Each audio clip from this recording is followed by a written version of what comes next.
Result आल्यानंतर, निकाल आल्यानंतर हा विषय देशभरात गाजत आणि काल परवापासून मला वाटतं जगभरात ह्याची चर्चा होत आहे. ती म्हणजे ईव्हीएम किती सुरक्षित आहेत, वापरायला पाहिजेत, नाही वापरायला पाहिजेत, हे इलॉन मस्क त्याच्यावर स्वतः बोलत आहेत. पण त्या विषयामध्ये न जाता, त्या टेक्निकल गोष्टीमध्ये न जाता, मला वाटतं एक सीट जी आपल्या देशभरात आता चर्चेत आहे ती म्हणजे मुंबई उत्तर पश्चिमची. आमचे उमेदवार आणि खरं तर जिंकलेले खासदार अमोल कीर्तीकरजी इथे बसलेले आहेत. त्यांच्या सीटमध्ये 4 तारखेलाच रात्रीपर्यंत आपल्याला माहिती आहे पुढे मागे चाललं होतं. मग 1 मताने जिंकले, मग कधी वाटलं 600 मतांनी जिंकले. मग नक्की सीट आपल्या हातातून गेली कशी, काय गडबड झाली, काय गफलत झाली. आणि त्याच्यानंतर गेले 10 दिवस 5 जून पासून चर्चा सुरू आहे. काल परवाकडे देखील पेपर्समध्ये असेल, बातम्यांमध्ये असेल, आपल्याच माध्यमातून वेगळे वेगळे त्याच्यात रिपोर्ट्स येत आहेत. मग आत फोन कोणी घेऊन गेलं होतं का, कोणाच्या फोनवर OTP आला होता का, कोणी काही तिथे गडबड करण्याचा प्रयत्न केला का. आपल्या सर्वांना माहिती आहे की हे सगळे विषय घेऊन कोर्टाची लढाई तर सुरू होणारच आहे, कारण ही सीट आम्ही जिंकलेलो आहोत, हक्काची आहे. आणि मुंबईकरांनी जो निकाल दिलेला आहे हुकुमशाहीच्या विरोधात तो जगजाहीर आहे. पण ह्याच्यात जी गडबड झाली आहे त्याच्यात काही टेक्निकल गोष्टी आम्ही आपल्या समोर मांडू इच्छितो. आमच्यासोबत अर्थात शिवसेनेचे नेते आहेत, उपनेते आहेत, आमचे उमेदवार आहेत. पण आज अनिल परब साहेब आपल्याला सर्वांना सांगणार आहेत की काय नक्की झालं तिथे. आणि ह्या निवडणुकीच्या निकालावर आणि निवडणूक आयोग जी आम्ही आधीपासून म्हणजे ह्याच गोष्टीत नाही तर आमच्यासोबत जो निकाल दिला गेला होता, आमच्याबाबत जो निकाल दिला गेला होता, पक्षाच्या बाबत असेल, चिन्हाच्या बाबत असेल, आम्ही सांगितलं होतं की EC म्हणजे इलेक्शन कमिशन नसून एंटायरली कॉम्प्रोमाइज्ड हे असं आहे. देशात काही काही नेते असंही बोलले होते की ते कुठच्या कोणाच्या पक्षाच्या ऑफिसमधून चालतं का, हे देखील संशय होते. आणि आपण विचार करा, हे सगळी गडबड करून देखील इंडिया आघाडी असेल, त्यांनी एवढे चांगले आकडे प्राप्त केलेले आहेत. जर ही गडबड नसती झाली तर सरकार बदलं असतं. तरी देखील ह्याच्यात जास्ती वेळ न घेता मी विनंती करीन अनिल परबजी यांना की जे आपल्याला सांगतील की काय नक्की त्या दिवशी झालं आणि आमचं ऑब्जेक्शन कशावर आहे.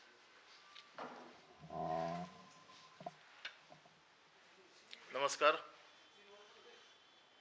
आपण सगळ्यांना माहिती आहे की 4 जूनला जो निकाल लागला आणि त्यात शिवसेनेचे आमचे अधिकृत उमेदवार अमोल कीर्तीकर यांचा 48 मतांनी पराभव झाला. हा पराभव अतिशय संशयास्पद आहे, ज्याच्यावरती आम्ही कोर्टात तर जातोच आहोत. परंतु त्या अगोदर सगळ्या जनतेला कळावं की नेमकं काय झालं आणि आमचं म्हणणं काय, यासाठी आज आम्ही आपल्यासमोर आलेलो आहोत. निवडणुकीची एक प्रक्रिया असते आणि ह्या प्रक्रियेद्वारे निवडणूक होत असते. ह्या निवडणुकीच्या प्रक्रियेला पूर्णपणे हरताळ फासलेला आहे. निवडणुकीची प्रक्रिया ही डावलली गेली आहे. 19व्या फेरीनंतर, विशेषतः 19व्या फेरीनंतर ज्या वेळेला निकाल अगदी जवळजवळ येत होते, अशा वेळेला निवडणुकीच्या निकालामधली जी पारदर्शकता आहे ही पूर्णपणे बंद झाली. सर्वसाधारण आपल्याला माहिती आहे की कुठल्याही मतदानाचा एखादा राऊंड पूर्ण झाला, एक फेरी पूर्ण झाली की अनाउन्समेंट देता प्रत्येक उमेदवाराला मिळाले हे ते सांगत असतात आणि मग दुसरा राऊंड सुरू होतो. 19व्या फेरीपर्यंत हे राऊंड किंवा ह्या सर्व लोकांसाठी सांगितल्या जायच्या. साधारण आपल्याला माहिती आहे की निवडणुकीची जी प्रक्रिया चालते याच्यामध्ये एका विधानसभेला 14 टेबल्स असतात आणि 14 टेबल्स नंतर एक AROचं टेबल असतं, असिस्टंट रिटर्निंग ऑफिसरचं. 6 मतदारसंघ असतील तर 6 गुणिले 14 आणि ती 6 माणसं. प्रत्येक वेळेला मी बघितलेलं आहे, मी निवडणुकीच्या या कामामध्ये बरेच वर्ष काम करतोय आणि AROचं टेबल असतं, तिकडे एक पक्षाचा प्रतिनिधी असतो AROच्या टेबलवरती. कारण ही 14 टेबलवरची मतं ज्या वेळेला AROच्या टेबल्सला जातात त्यावेळेला ती सगळ्या लोकप्रतिनिधींचे जे प्रतिनिधी असतात उमेदवाराचे, त्यांच्यासमोर ती टॅली केली जाते आणि मग ती AROकडे जाते. ह्या वेळेला एक वेगळीच पद्धत केली होती की AROच्या टेबलमध्ये आणि आमच्या प्रतिनिधीमध्ये एवढं अंतर ठेवलं होतं की ARO कुठला हिशोब पाठवतोय वरती हे शेवटपर्यंत कोणालाच कळू शकलं नाही. 19व्या फेरीपर्यंत राऊंड कळत होते, त्यामुळे आम्हाला लिहिता येत होते की बाबा प्रत्येक फेरीमध्ये किती मतं पडली आहेत. AROच्या टेबलवरनं आम्हाला मतं कळत नव्हती, कारण AROमध्ये आणि आमच्यामध्ये फार अंतर होतं. जाळी होती मध्ये आणि जाळीच्या त्या बाजूला त्यांना बसवलं होतं.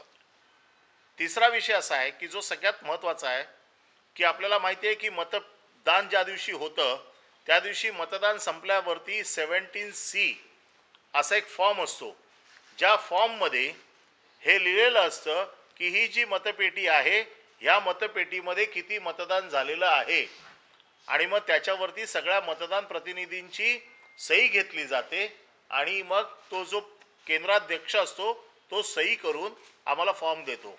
हा फॉर्म आम्ही ज्या दिवशी मतमोजणीच्या दिवशी जातो त्यावेळेला टॅली करून बघतो की आमच्या फॉर्मप्रमाणेच ही पेटी आहे की नाही, आणि मग ती पेटी उघडली जाते. आणि दुसरा एक प्रकार असतो की मतं मोजून झाल्याच्या नंतर फॉर्म 17C पार्ट 2 हा एक फॉर्म असतो, जो फॉर्म भरून द्यायचा असतो आणि त्याच्यावरती त्या अधिकाऱ्याने सही करायची असते की माझ्या या पेटीमध्ये किती मतं मोजली गेली आणि त्याची टॅली ही आहे ती दिली गेली. या लोकसभेमध्ये अर्ध्या लोकांना हे फॉर्म दिले आणि बऱ्याच लोकांना हे फॉर्म दिलेच नाहीत. मागणी करून करून देखील हे फॉर्म दिले नाहीत आणि त्यामुळे आमची मतं आणि त्यांची मोजलेली मतं याच्यामध्ये जवळजवळ 650 पेक्षा अधिक मतांचा फरक आलेला आहे. आम्ही वारंवार ही मागणी करतोय की ही मतं आमची 650 आपल्यापेक्षा जास्त आहे. आपण कुठलीही प्रक्रिया राबवलेली नाही. 19व्या फेरीनंतर आपण जाहीर करायचं बंद केलं, ते सरळ 22-23व्या फेरीनंतर एकदम सगळे निकाल वाचले. त्याचबरोबर आम्ही जे फॉर्म 17C2 आपल्याकडे मागतोय ते देखील आपण नाकारलेले आहेत. त्यामुळे मतांमध्ये हा जो मोठा फरक आहे, 650 पेक्षा जास्त मतं ही आमच्या जो टॅली आमची जी टॅली आहे आणि त्यांची टॅली आहे याच्यामध्ये त्याचा फरक येतोय, जो फरक आम्ही आमच्या ऑब्जेक्शनमध्ये लिहिलेला आहे. खरं म्हणजे निवडणूक प्रक्रिया संपताना निवडणूक अधिकाऱ्यांनी विचारायचं असतं की मी निवडणुकीचे निकाल जाहीर करणार आहे, याच्या अगोदर कोणाचं काही ऑब्जेक्शन असेल तर सांगा. अशा प्रकारे कुठल्याही प्रकारचं विचारलं गेलं नाही, कुठल्याही प्रकारची माहिती दिली गेली नाही आणि सरळ निकाल जाहीर करून टाकले. हे एकतर्फी सगळं झालं. हे करत असताना आम्ही रिटर्निंग ऑफिसरचा गोंधळ सगळा बघत होतो. त्यांना वारंवार कोणाचे फोन येत होते याचा साधारण आमच्या बसलेल्या लोकांना अंदाज येत होता. त्यांची धावपळ बघत होते. वारंवार त्या बाथरूमला जात होत्या, तिकडून त्या फोनवरती कोणाशी तरी बोलत होत्या. हे कोणाचे फोन आहेत, काय आहे याच्या संदर्भातली सगळी माहिती आमच्याकडे येतेच आहे. पण त्याचबरोबर या सगळ्या गोष्टींची आम्हाला उमेदवार म्हणून माहिती मिळणं हे अतिशय गरजेचं आहे. याच्यात जर पारदर्शकता आहे तर ती CCTV फुटेज ज्याच्यामध्ये पूर्ण दिवसाचा प्रोसेस रेकॉर्ड झालेला आहे, याची आमच्या प्रतिनिधीने ज्या वेळेला मागणी केली त्यावेळेला आम्हाला सांगण्यात आलं की 2 दिवसांनी आम्ही तुम्हाला देऊ, 3 दिवसांनी देऊ. डेप्युटी कलेक्टरने स्वतः आमच्या प्रतिनिधीला फोन करून सांगितलं की तुम्ही उद्या या, आम्ही तुम्हाला हे देऊ. हे सगळं झाल्याच्या नंतर शेवटी त्यांनी आम्हाला CCTV फुटेज देखील नाकारलेलं आहे. CCTV फुटेज नाकारताना त्यांनी कारण दिलं आहे की निवडणूक प्रक्रिया संपलेली आहे, आम्ही सील केलेली आहे, आता कोर्टाच्या आदेशाशिवाय आम्ही देऊ शकत नाही. जर पारदर्शकता आहे तर CCTV फुटेज द्यायला काही हरकत नाही. आज जो मोबाईल आतमध्ये वायकरांचे नातेवाईक पडलेकर यांनी जो वापरला याच्या बाबतीतली माहिती आमच्याकडे पूर्णपणे आहे. त्याच्यावरनं कोणाला फोन गेले, कोणाचे फोन त्याच्यावरनं आले याची देखील माहिती आम्हाला मिळालेली आहे. परंतु अचानक घटना घडली 4 जूनला आणि त्याचा गुन्हा दाखल झाला 16 जूनला. 10 दिवस या बाबतीमध्ये कुठलाही गुन्हा दाखल झाला नाही. आमच्या माहितीप्रमाणे या 10 दिवसामध्ये हे मोबाईल पण बदलले गेले अशी आमची माहिती आहे.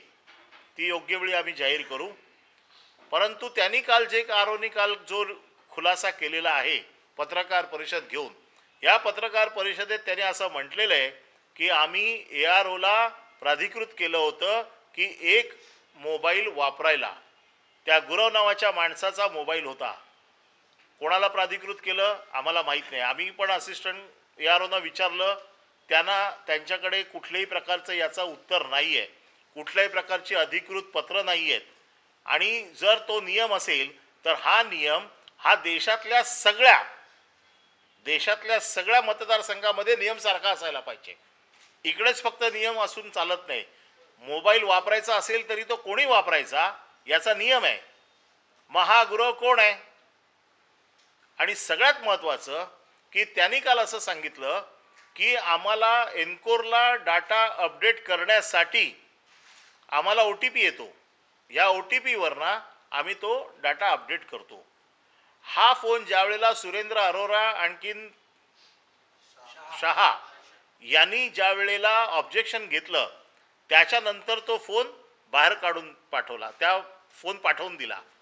जर हा फोन दुपारी 2 नंतर बाहेर गेला तर त्याच्यानंतरचे जे राऊंड्स होते हे त्यांनी कुठल्या फोनवरनं अपडेट केले, याच्यासाठी कुठला फोन वापरला, याच्यासाठी कोणाला अधिकार दिले होते, या सगळ्याची माहिती आम्हाला मिळाली पाहिजे. ही सगळी माहिती, ही सगळी याच्यामध्ये गडबड आहे. आणि तो फोन जो बाहेर गेला होता, ह्या फोनवरनं बाहेर कोणाकोणाला फोन गेलेले आहेत आणि जो फोन ॲक्च्युली वापरला गेला त्याची टॉवर लोकेशन देखील आमच्याकडे आहे की तो फोन त्यावेळेला कुठे होता. हे सगळे मुद्दे हे गडबडीचे आहेत. हा विजय, हा आमचा झालेला विजय, त्यांनी सरकारी यंत्रणेचा गैरवापर करून त्यांनी हा विजय आमच्याकडनं हिरावून घेतलाय. AROचा पूर्व इतिहास तुम्ही तपासून बघा. AROच्या वरती कुठले गुन्हे आहेत, कुठल्या केसमध्ये त्या सस्पेंड झालेल्या आहेत, कुठल्या केस, भ्रष्टाचाराची किती प्रकरणं त्यांची सरकारकडे पेंडिंग आहेत, हे सगळं या निमित्ताने तपासून बघितलं पाहिजे. पोलीस अधिकारी देखील ज्या पद्धतीने, कारण मी सतत पोलीस अधिकाऱ्यांना फॉलोअप करतोय की या प्रकरणाचा तपास तुम्ही करतात की नाही. पोलीस अधिकारी AROवर ढकलतायत, ARO पोलीस अधिकाऱ्यांवर ढकलतायत. हे एकमेकावरती ढकलण्याचं काम आहे. कदाचित त्यांना सरकारने असं सांगितलं असेल तुम्ही काळजी करू नका, तुम्हाला काही होणार नाही, म्हणून कदाचित ते अशा प्रकारचं कृत्य करत असतील. परंतु आमची इलेक्शन कमिशनला विनंती आहे की याच्यामध्ये इलेक्शन कमिशन इन्चार्ज आहे. इलेक्शन कमिशनने सुमोटो याची सगळी चौकशी केली पाहिजे, तक्रार घेतली पाहिजे आणि याच्यावरती कारवाई केली पाहिजे.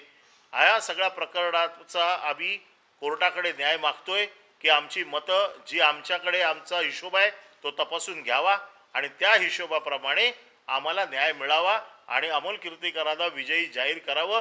अशा प्रकारचं पिटिशन आम्ही या येणाऱ्या 1-2 दिवसामध्ये कोर्टात दाखल करू. आणि याच्याबद्दलची टेक्निकल माहिती मी सांगितलं. बाकी आदित्य साहेब आपल्याशी बोलतील. नाही, आपण काही प्रश्न असतील तर. या संदर्भात काल त्यांनी म्हटलेलं आहे की जी तुम्ही ऑब्जेक्शन घेतलेलं आहे ते निवडणूक निकाल जाहीर केल्यानंतर, म्हणजे आज रोजी 4 महिन्यांनी घेतलं, असं काय झालेलं आहे का? त्याच्या अगोदर तुम्ही ऑब्जेक्शन घेतलं? आम्ही ज्या वेळेला त्यांनी निकालाची सिस्टीम अशी असते, ज्या वेळेला निकाल जाहीर करायचा असतो त्या अगोदर ARO नेहमी विचारतात की मी निकाल जाहीर करणार आहे, कोणाला काही ऑब्जेक्शन असेल तर घ्यावं. त्यांनी कुठल्याही प्रकारचं, म्हणूनच आम्हाला CCTV फुटेज हवं आहे, त्यांनी कुठल्याही प्रकारची अशी घोषणा केली नाही. आणि त्यांनी जेव्हा निकाल जाहीर करायला घेतला तेव्हा आम्ही ताबडतोब ऑब्जेक्शन घेतलं की आम्हाला ह्याच्यावरती ऑब्जेक्शन आहे. त्यांनी सांगितलं मी स्पीकिंग ऑर्डर देते, तुमचं ऑब्जेक्शन घेणार नाही कारण आता वेळ निघून गेलेली आहे. तुम्ही आता 650 मतांचा फरक सांगितलेला आहे. 19व्या फेरीपर्यंत तुम्ही म्हणताय की पारदर्शकता होती, तर नंतरच्या 650 जी मतं आहेत ते कोणत्या फेरीमध्ये प्रामुख्यानं फरक दिसणार? ही सांगतो का 619व्या फेरीनंतर त्यांनी कुठल्याही प्रकारची अनाउन्समेंटच केलेली नाहीये किंवा AROच्या टेबलवरना जो हिशोब मिळतो तो देखील आम्हाला मिळालेला नाहीये. तो जर टेबल मॅच झालं तर आम्हाला ऑब्जेक्शन घेण्याचा काही प्रश्नच नाहीये. पण हे कुठल्याही प्रकारचे AROच्या टेबलवर जिथे 15वा प्रतिनिधी असतो, या 15व्या प्रतिनिधीचं हे काम असतं की ARO म्हणजे सरकारचा जो माणूस जो 14 टेबलचा हिशोब करतो त्याच्याबरोबर बसून ती मतं मॅच करून घेणं आणि मग ती मतं AROकडे पाठवणं. 650 वोटची जी म्हणजे डिफरन्स येतो तो, म्हणजे तुमच्याकडे जे वोट ते जास्त काउंटेड आहेत असं? हो, आमच्याकडे जी मतं जी मोजली गेलेली आहेत ती 650 जास्त मतं आहेत त्याच्यापेक्षा. नाही, पण ती कोणत्या फेरीमध्ये आता ही 650 ही कुठल्या फेरीमध्ये कळणार नाही ना. ही ओव्हरऑल 19वा फेरी ते 23-24वी फेरी ह्याच्यामधला हा हिशोबाचा डिफरन्स आहे. नाही, 19व्या फेरीचा- तुम्ही म्हणताय ना की आम्हाला लवकरात लवकर निर्णय द्यावा, कारण का येणाऱ्या काळात विधानसभा आहे. एक टाइम पिरियड आपण ठेवलाय का? आम्ही कोर्टात टाइम पिरियड मागणार आहे, कारण ह्याची कोर्टाच्या देखरेखीसमोर जर याच्या बाबतीतले निकाल झाले, याच्यात काही ट्रायल चालायची गरज नाही. फेरमोजणी जरी झाली, कोर्टाने दिली आणि आमचे जे मुद्दे आहेत ते कोर्टाने ऐकून त्याच्यावर निर्णय दिला, तर आम्हाला निर्णय लवकर अपेक्षित आहे. 19व्या फेरीपर्यंत जर पारदर्शकता होती, त्यानंतर जर त्याने अनाउन्समेंट करणं बंद केलं गेलं होतं, तर 19व्या पासून 24व्या फेरीपर्यंत त्यांना मतमोजणी करण्यासाठी तुमच्या प्रतिनिधींनी अलाव कसं केलं? त्याचवेळी आम्ही सतत याच्या बाबतीत सांगत होतो, परंतु रेटून नेण्याचं काम हे आरोने केलेलं आहे.